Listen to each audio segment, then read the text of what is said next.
प्रभु महादेव और प्रभु विष्णु के ये भक्त उनकी पूजा में इतने लीन थे कि उन्हें इस बात का तनिक भी आभास नहीं हुआ कि उनका जीवन संकट में है।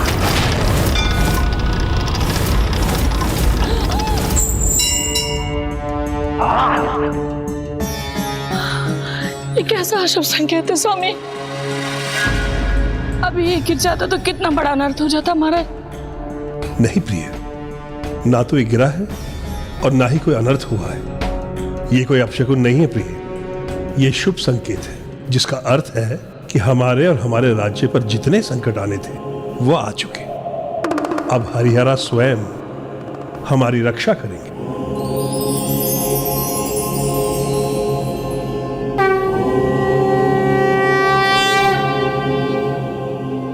तो क्या प्रभु अयप्पा स्वामी इन्हीं राजा रानी के पुत्र बनकर जन्म लेने जा रहे थे?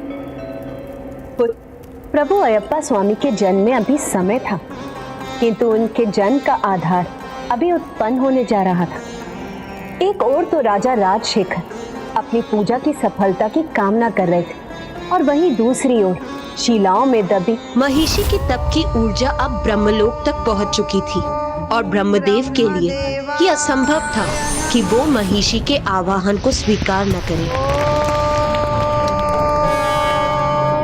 ब्रह्मदेवाय नमः। कहो, मुझसे क्या वरदान चाहती हो? मैं अमर होना चाहती हूँ। जन्म और मृत्यु के नियम को मैं तो क्या, कोई और भी भंग नहीं कर सकता। तुम्हें कोई और वरदान चाहिए तो कहो। उचित है, किंतु इस बार मुझे आपको वो वरदान प्रदान करना ही होगा। मैं अमृतत्व का वरदान तुम्हें नहीं दे सकता। इसके सिवाय तुम्हें और कुछ चाहिए तो कहो, मैं अवश्य दूंगा। तो मुझे वरदान दीजिए कि मेरी मृत्यु महादेव और नारायण के सहयोग से उत्पन्न संतान के हाथों से ही संभव हो। तो मुझे वरदान दीजिए कि मेरी मृत्यु महादेव और नारायण के सहयोग से उत्पन्न संतान के हाथों से ही संभव हो। महादेव और नारायण के सहयोग से उत्पन्न संतान के हाथों से ही संभव हो। तथास्तु, तथास्तु, तथास्तु।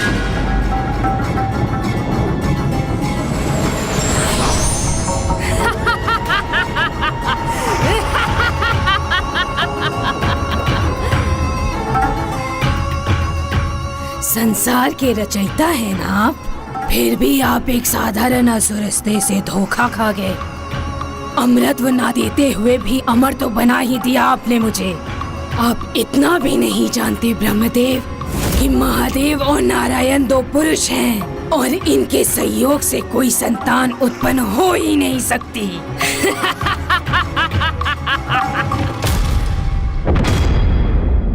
महिषी को यह ज्ञात भी नहीं था, पर जो कार्य उसे असंभव लग रहा था उसका बीजारोपण हो चुका था।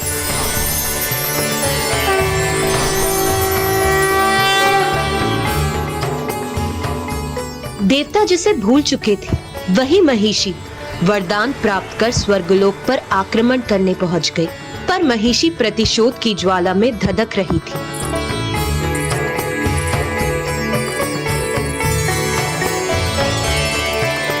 संकट से मुक्ति तो सिर्फ प्रभु अयप्पा ही प्रदान कर सकते थे, पर वो संतान रूप में जिन्हें प्राप्त होने वाले थे उन पर भी एक संकट की छाया थी, जिसका उन्हें आभास भी नहीं था कि उनका दुष्ट महामंत्री एक और षड्यंत्र रचने जा रहा था। ओम वासुदेवाय नमः। ओम माधवाय नमः। ओम शंकराय नमः।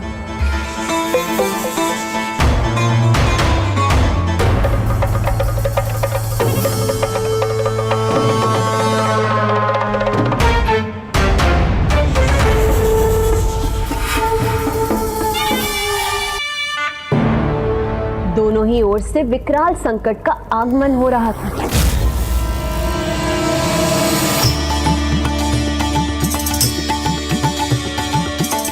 अद्भुत!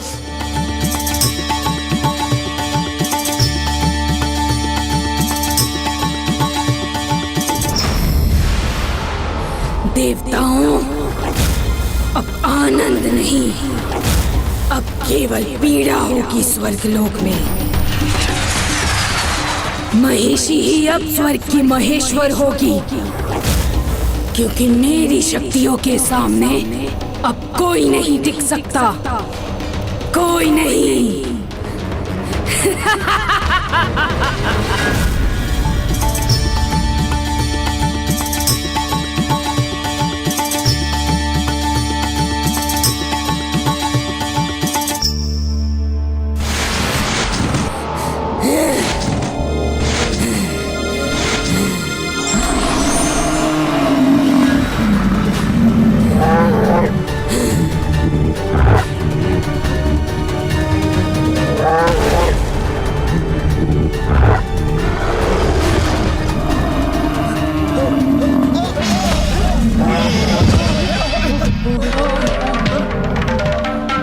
किसने मेरे सिंहासन को हिलाने का दुस्साहस किया है? महर्षि, ये दुष्टा बच कैसे गई?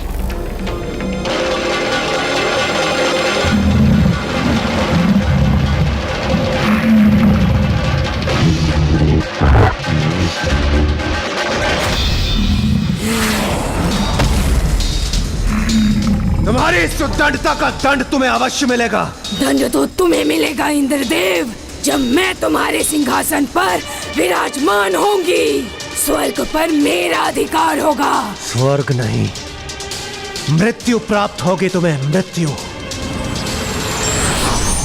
भूल मत करो इंद्रदेव, मुझे कोई नहीं रोक सकता।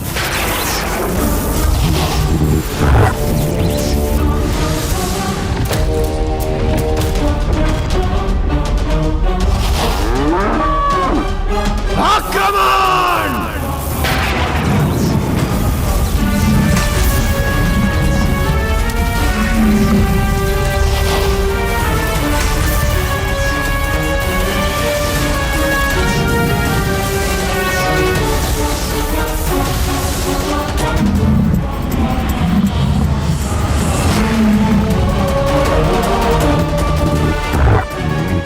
इसने तो मेरे प्रहार को विफल कर दिया। इसने अवश्य ब्रह्मदेव से कोई वरदान प्राप्त किया है, किंतु ये दुष्टा जीवित कैसे बच गई?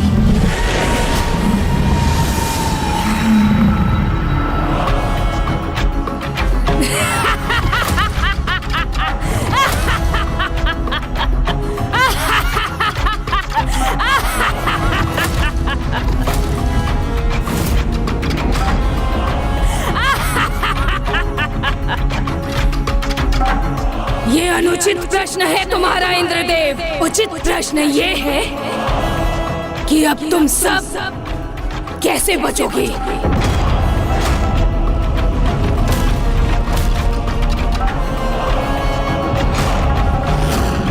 तुम सबका क्या परिणाम होगा? तुम्हारे इस दुस्साहस का दुष्परिणाम तुम्हें शीघ्र भुगतना होगा। तैयार हो जाओ। सामना तो तुम्हें करना होगा इंद्रदेव, मेरे आदेश का। मैं हूँ स्वर्गाधिपति। मेरे निकट भी आने का प्रयास किया तो दंड के भागी बनोगे तुम सब।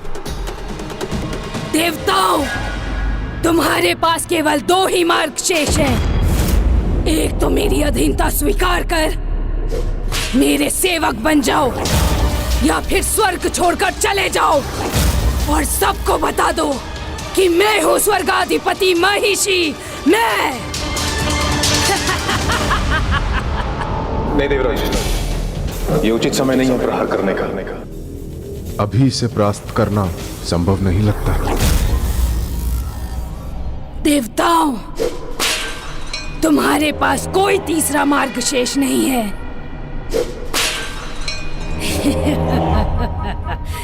और इस तरह इंद्रदेव का सिंहासन उनसे छिन गया। किंतु राजशेखर, उनका क्या हुआ? उन पर भी तो संकट था ना? हाँ माँ, उन पर भी तो सर्पों का संकट था। हाँ, और वो संकट अभी टला नहीं था। ओम माधवाय नमः। ओम जंग भूषणाय नमः। ओम भूषणाय नमः।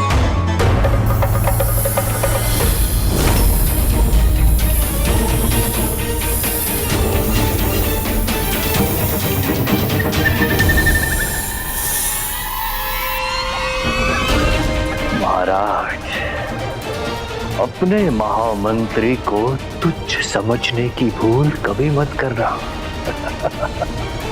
मैंने तो आप दोनों को आप ही के भगवान के निकट भेजने का उपाय किया है।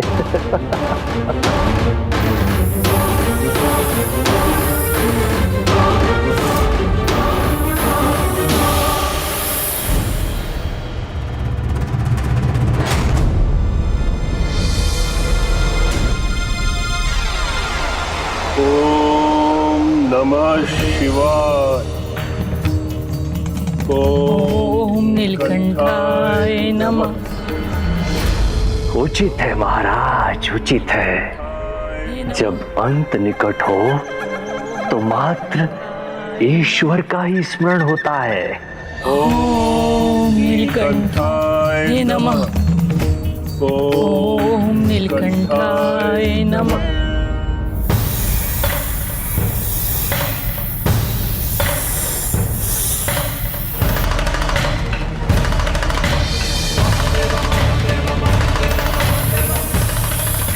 ये क्या, इस सर्प ने डसा नहीं?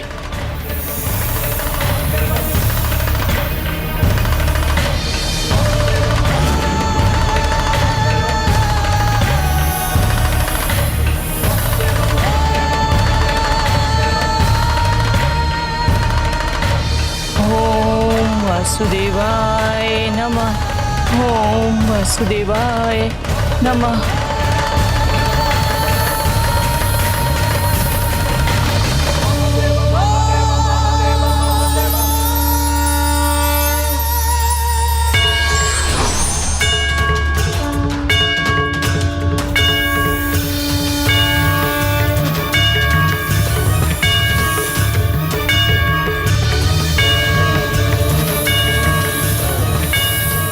इस सर्प ने अपनी दिशा क्यों उलट दी?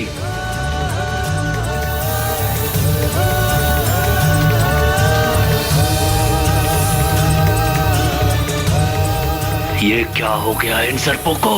दोनों अपने कार्य से पलट गए।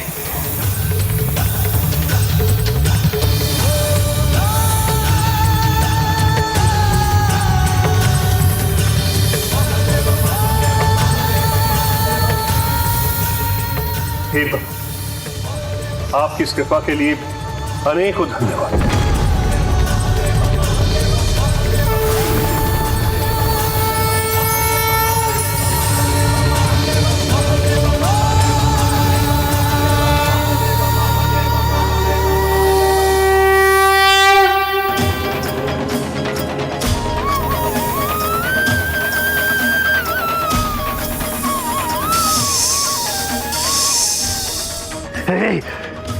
अपना विष अपने पास रखो।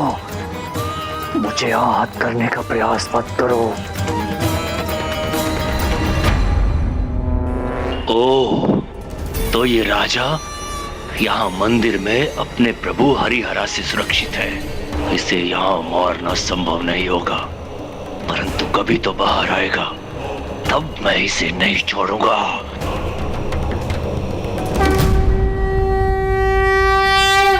भक्त पूरी श्रद्धा और भक्ति से भगवान की पूजा करता है, तो वही भगवान भी भक्त के सारे कार्य बिना किसी बाधा के संपन्न कर देते हैं।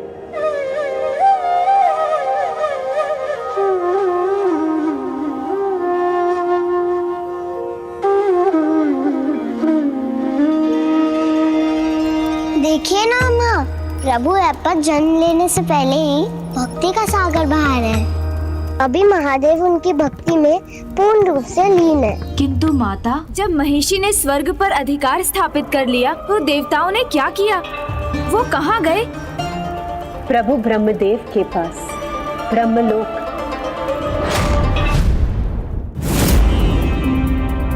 प्रणाम। प्रभु, ये कैसा वरदान दे दिया आपने उस दुष्ट महिषी को। उसके समक्ष हमारे सभी अस्त्र खिलौना और हमारी शक्तियां उपहास बनकर रह गई हैं। ये वरदान देवराज कि उसका वध केवल और केवल शिव और विष्णु का अंश उनके पुत्र द्वारा ही संभव है।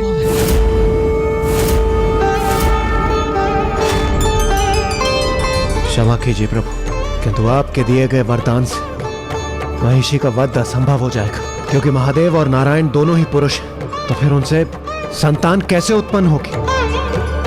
ना महादेव और नारायण का पुत्र होगा, ना ही महिषी का अंत। इस प्रकार तो वह असुरी सदैव के लिए अमर हो जाएगी। स्वर्ग पर उसी की सत्ता होगी और उसे वहां से कोई नहीं हटा पाएगा। आपका वरदान हमारे लिए अभिशाप बन रहा है। इस महासंकट से हमें उबारिए प्रभु, कोई मार्ग दर्शाइए प्रभु।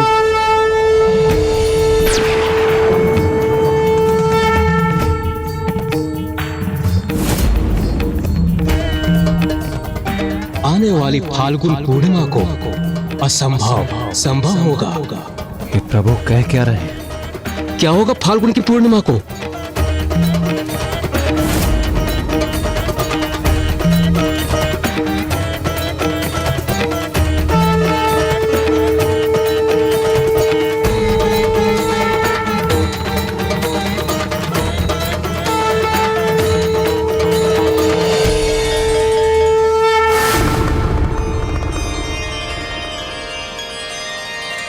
अयप्पा स्वामी के जन्म का समय अब निकट था, क्योंकि जब फाल्गुन पूर्णिमा निकट आई तब महिषी की क्रूरता और दुष्टता बढ़ती जा रही थी।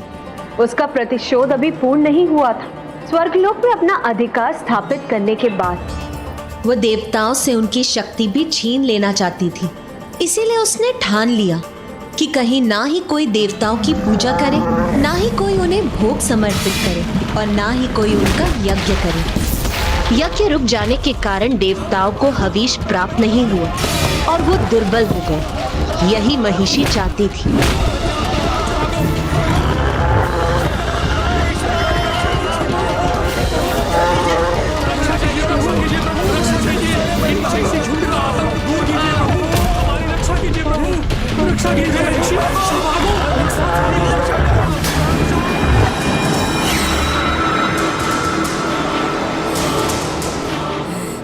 ना अब कोई पूजा होगी, ना यज्ञ।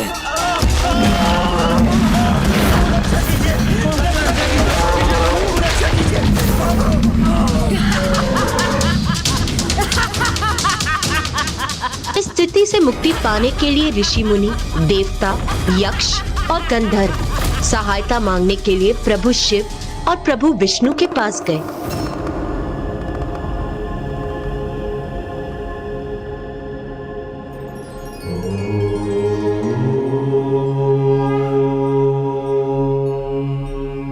और उसी समय वैकुंठ भी देवताओं, यक्षों और गंधर्वों से भर गया, जिन्हें महर्षि ने उनके लोकों से बाहर निकाल फेंका था। यहाँ हरि के सामने गुहार लेकर देवता एकत्रित हो रहे थे और वहाँ हरा के सामने ऋषि मुनि, और वहीं दूसरी ओर राजा राजशेखर और उनकी पत्नी हरि हरा की पूजा समाप्त करने वाले थे। हमारी पूजा स्वीकार करें हरिहरा, हमारी पूजा स्वीकार करें हरिहरा, हमारी पूजा स्वीकार करें हरिहरा। प्रभु महिषी से हमारी रक्षा कीजिए, प्रभु महिषी से हमारी रक्षा कीजिए।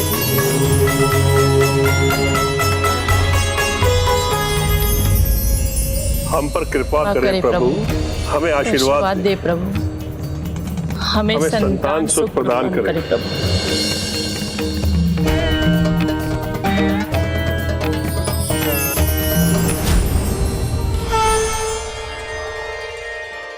ईश्वर के प्रति सच्ची श्रद्धा और भक्ति किसी भी विषम परिस्थिति में कवच की तरह हमारी रक्षा करती है। For more updates, subscribe to our channel, click the show links and enjoy watching the videos.